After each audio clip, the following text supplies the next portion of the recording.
नमस्ते बच्चों, मैं श्रीजी प्रेमन, स्नातकोत्तर हिंदी शिक्षिका, केंद्रीय विद्यालय नंबर 1 जलहाली। आज हम पढ़ेंगे आपकी पूरक पुस्तिका कृतिका भाग 2 का पहला पाठ, माता का अंचल। ये एक आंचलिक उपन्यास देहाती दुनिया का अंश है। तत्कालीन समाज के ग्रामीण परिवेश के साथ बच्चों के खेल, पिता का दुलार, माँ की ममता, गांव के लोकगीत आदि का बखूबी चित्रण इसमें हम देख सकते हैं। माता का अंचल के लेखक हैं शिवपूजन सहाय।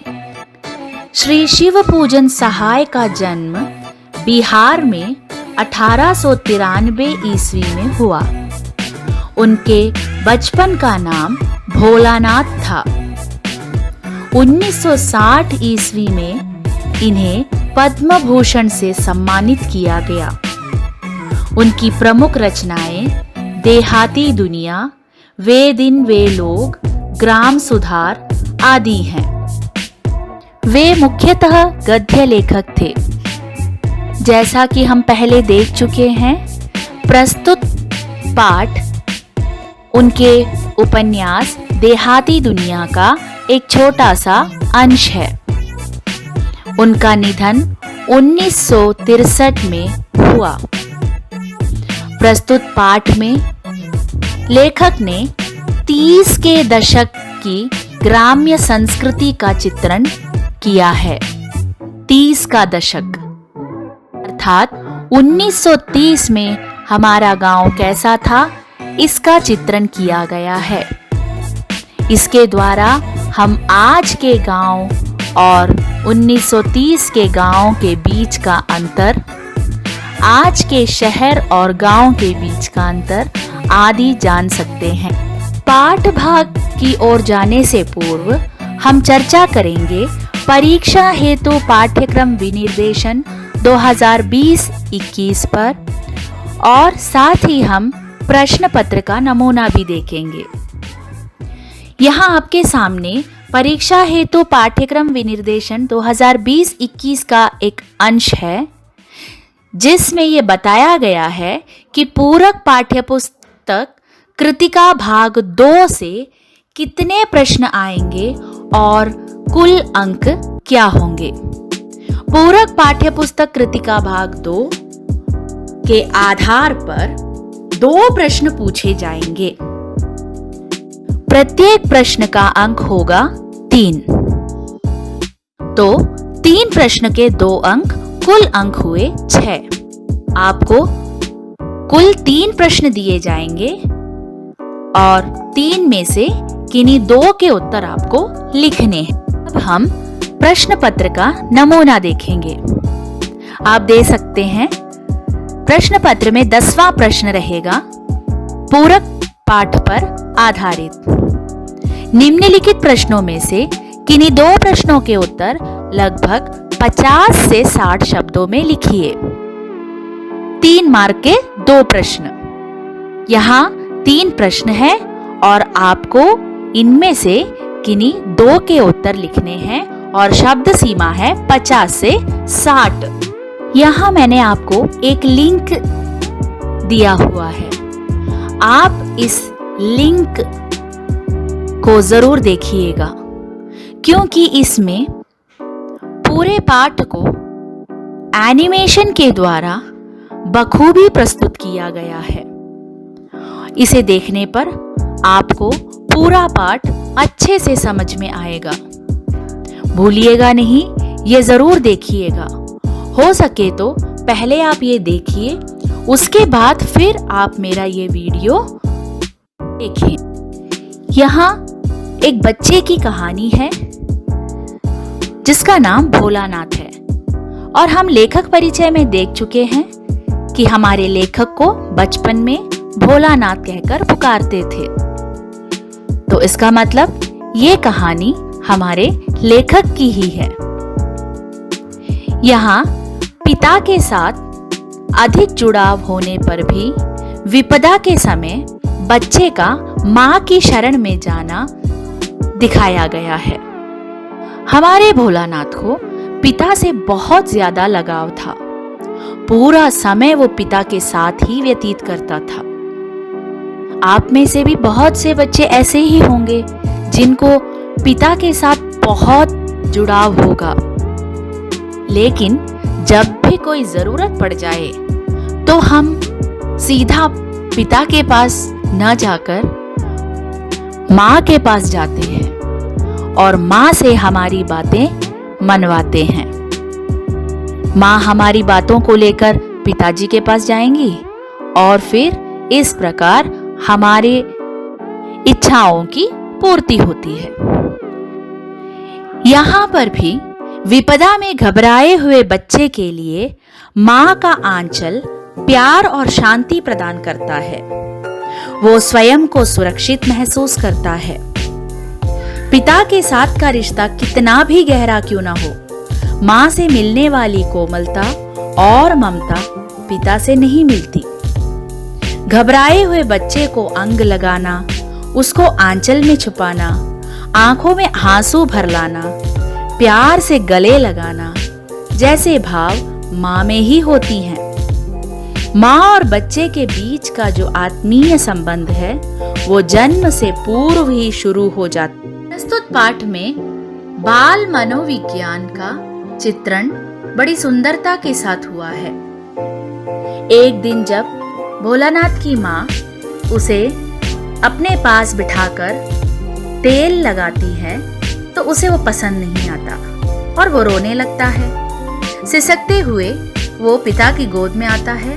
पिताजी उसे लेकर बाहर चले जाते हैं। बाहर अपने साथियों को देखकर वो सिसकना भूल जाता है और उनके साथ खेलने लगता है।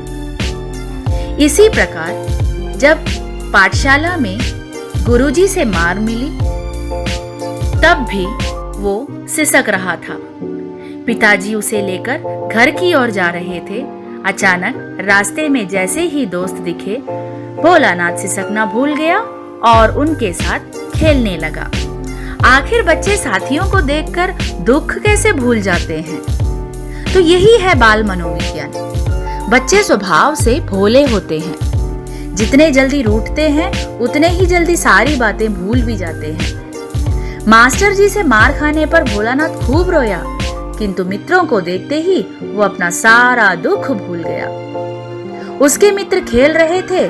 खेल बच्चों को अत्यंत प्रिय होता है। अपनी मित्र मंडली के साथ खेलने की इच्छा से ही भोलानाथ सिसकना भूल जाता है। बाल मनोवृत्ति का वर्णन भी बड़ी सुंदरता से प्रस्तुत पाठ में हम देख सकते हैं। पशु पक्षियों के प्रति बच्चों की शरारती प्रवृत्ति यहाँ दिखाई गई है।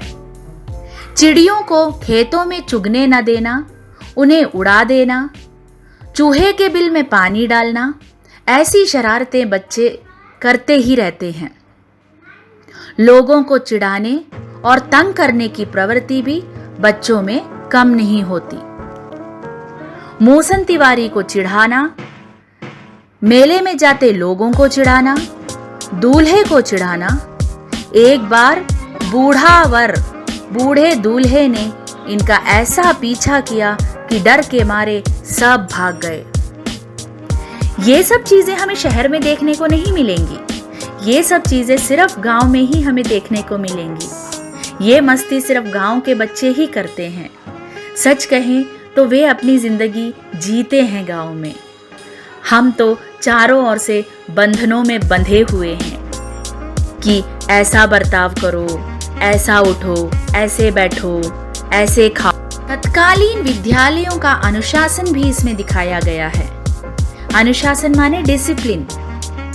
उस समय के विद्यालय में अनुशासन का कठोरता से पालन किया जाता था। अगर बच्चे अनुशासित ना हो तो गुरुजी कठिन से कठिन दंड देते थे और माता पिता गुरुजी से क्षमा मांगते हुए बच्चे को घर ले आते थे। यानी हम समझ सकते हैं कि आज अगर ऐसा कुछ माहौल हो जाए, अगर बच्चे को कठिन दंड स्कूल में दिया जाए तो क्या माता पिता गुरुजी से क्षमा मांगते हुए बच्चे को घर लेकर आएंगे?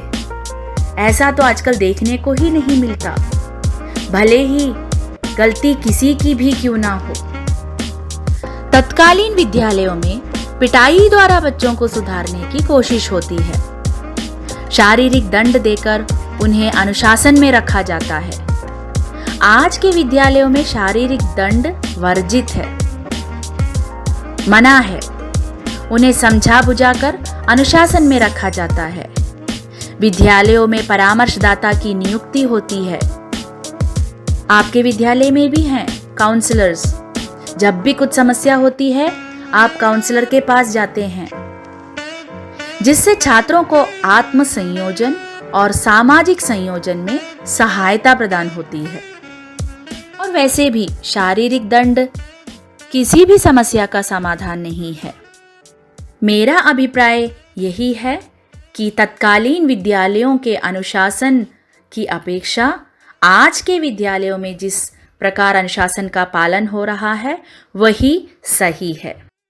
प्रस्तुत पाठ में भोलानाथ और उसके दोस्त कई प्रकार के खेल खेलते हैं। उस समय बच्चे अपने घर से बाहर दूर दूर तक जाकर खेलते थे। माता पिता भी निश्चिंत रहते थे, उनको कोई डर नहीं रहता था। बच्चे टूटे फूटे बर्तनों तथा अन्य वस्तुओं से खेलते थे। उनके अधिकतर खेल खेतों, मैदानों तथा खुले स्थानों पर खेले जाते थे। लेकिन आज माहौल बदल चुका है। आज अपहरण की घटनाएं दिन ब दिन बढ़ रही है। माता पिता अपने बच्चों को अपनी आंखों से दूर नहीं करते। खिलौनों का भी रूप बदल चुका है।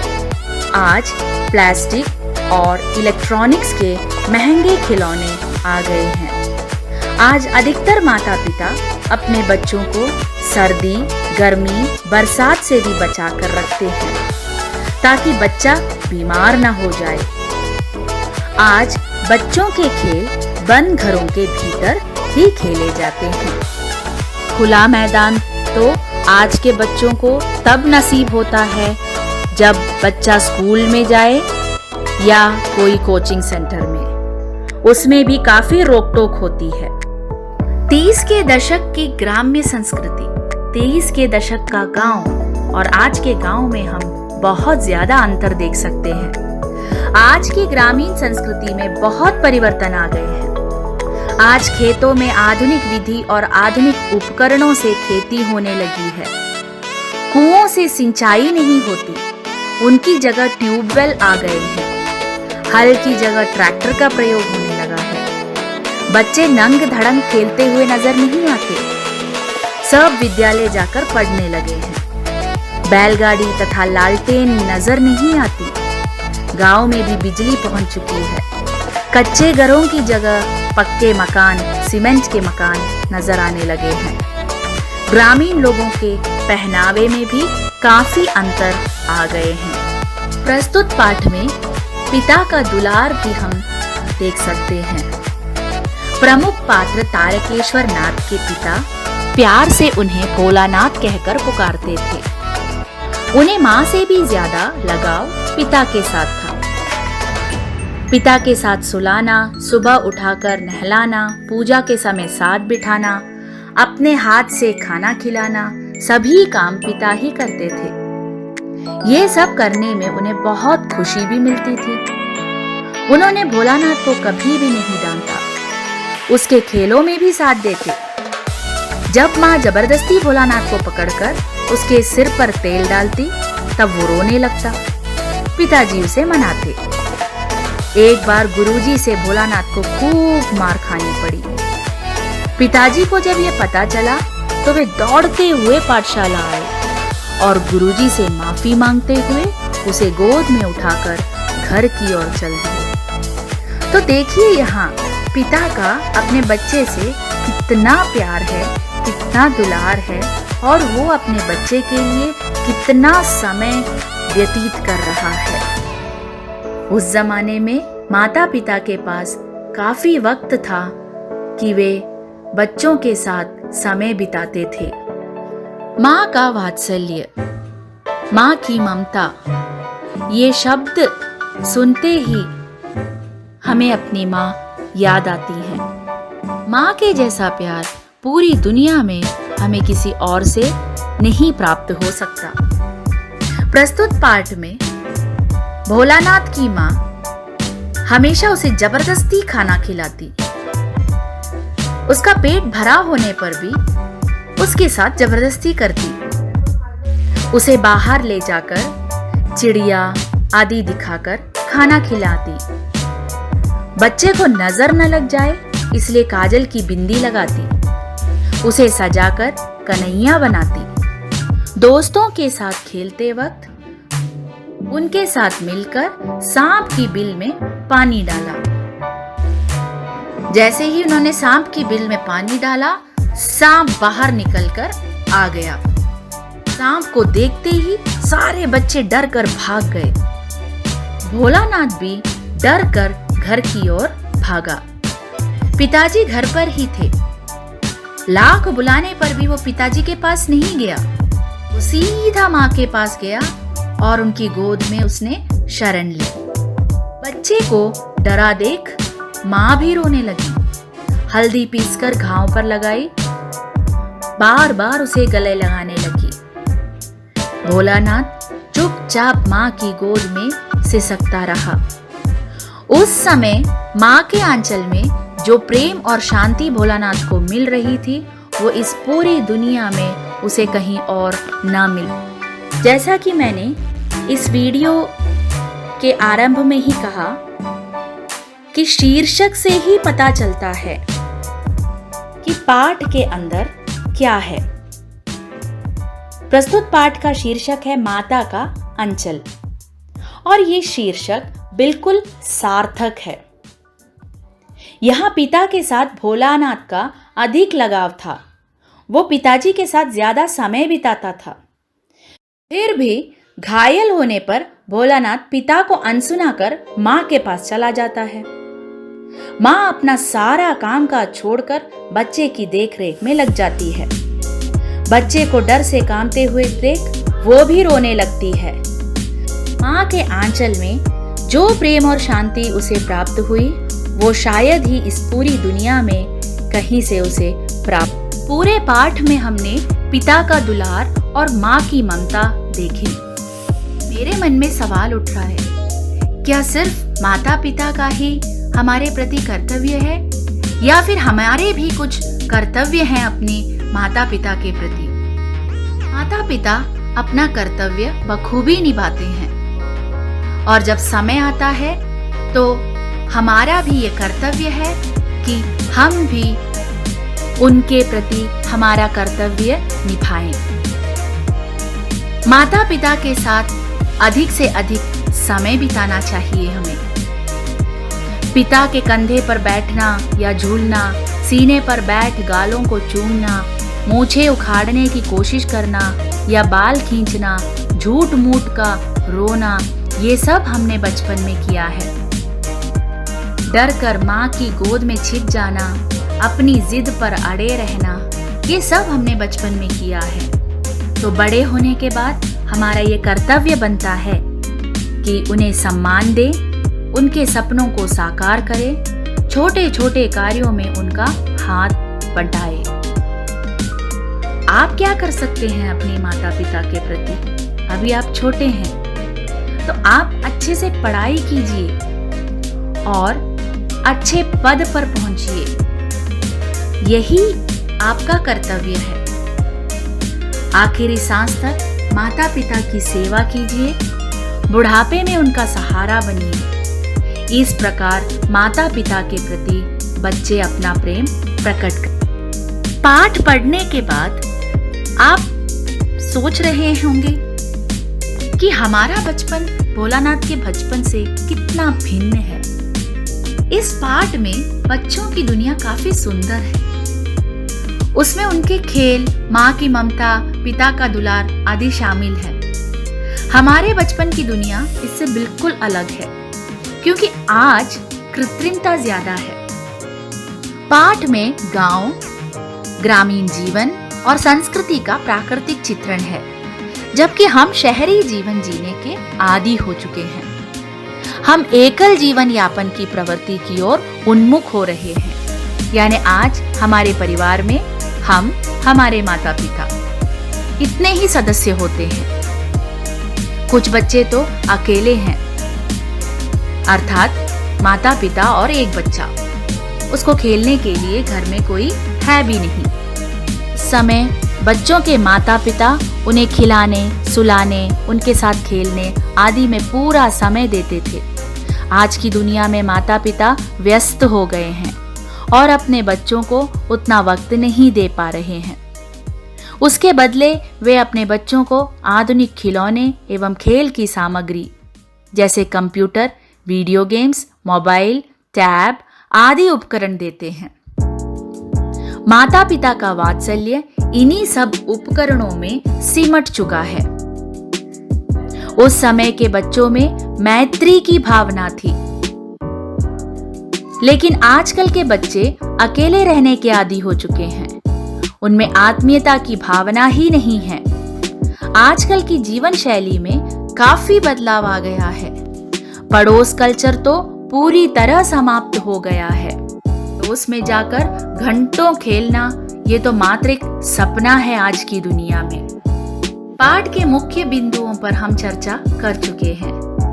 गांव और शहर में अंतर, 1930 का गांव और आज के गांव में अंतर, आज की जीवन शैली और उस समय की जीवन शैली के बीच का अंतर, आज के बच्चों के खेल और उस समय के बच्चों के खेल आदि कई बातें हमने यहाँ देख ली हैं।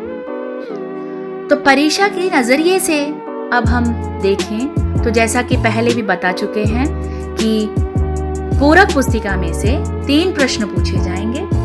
उसमें से 2 के उत्तर आपको देने हैं और प्रत्येक प्रश्न के अंक होंगे 3 और आपके उत्तर की शब्द सीमा है 50 से 60 शब्द।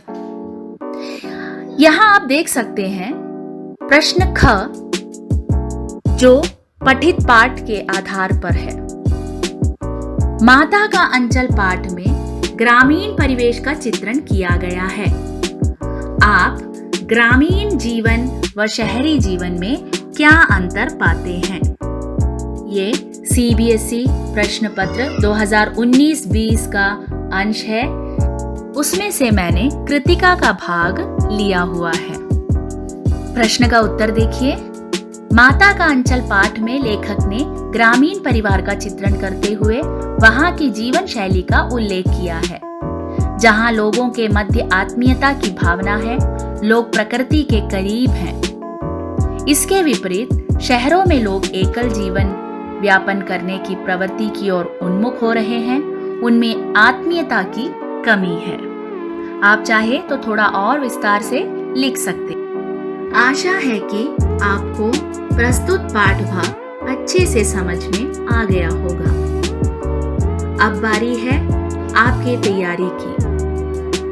ये वीडियो सुनने से आपकी तैयारी पूर्ण नहीं होती। आप इस पाठ को कम से कम 2-3 बार पढ़ें। जितनी बार आप उसे पढ़ेंगे, आपकी शंकाएं दूर होती जाएंगी। इसके साथ वीडियो भी देखिए। जैसा मैंने पहले भी कहा है कि आपकी लगन और परिश्रम ही आपकी सफलता की कुंजी है। धन्यवाद।